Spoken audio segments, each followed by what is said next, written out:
Hi! For assignment 2 in this course, you're going to be doing your stress scale. For this scale, what you want to do is stop and ponder and think a little bit about what stress is, check it out in your textbook, and then think what your stress level has been over the last year, whether it's been low, moderate, or perhaps high stress. Then you want to use the table to fill in the blocks. So for example, we have marriage here. If you got married in the last 6 months, you would put a check there. And if you think you're going to get married again in the next 6 months, you would put a check there. Maybe not on that one. But if you look here, you've got change of major. Perhaps you just changed your major and you're like, I kind of want to change my major again, so you know it's going to happen. So you put a check in the second box as well.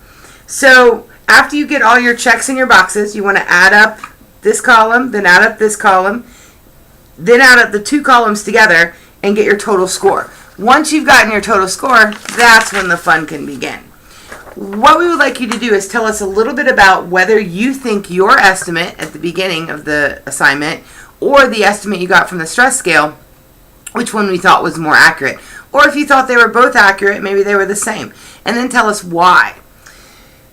Also, tell us if you agree with the scale. Do you think more should be added? Some should be taken away? Do you think that the value points are appropriate? One student, for example, indicated that jail term doesn't really need to have that high of a value because you know it's coming, you know how long you're going to be there, as opposed to changing in your residence. Maybe you didn't know you were going to get kicked out or whatnot. So it was an interesting way to view it. So think about it.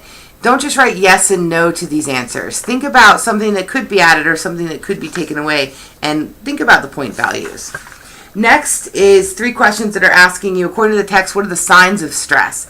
Make sure to use complete sentences for all of these questions. The next one is, according to the text, what are the effects of stress on your immune system? And then lastly, it's asking you, what does the APA, the American Psychological Association, ask you or tell you to do to help you manage your stress?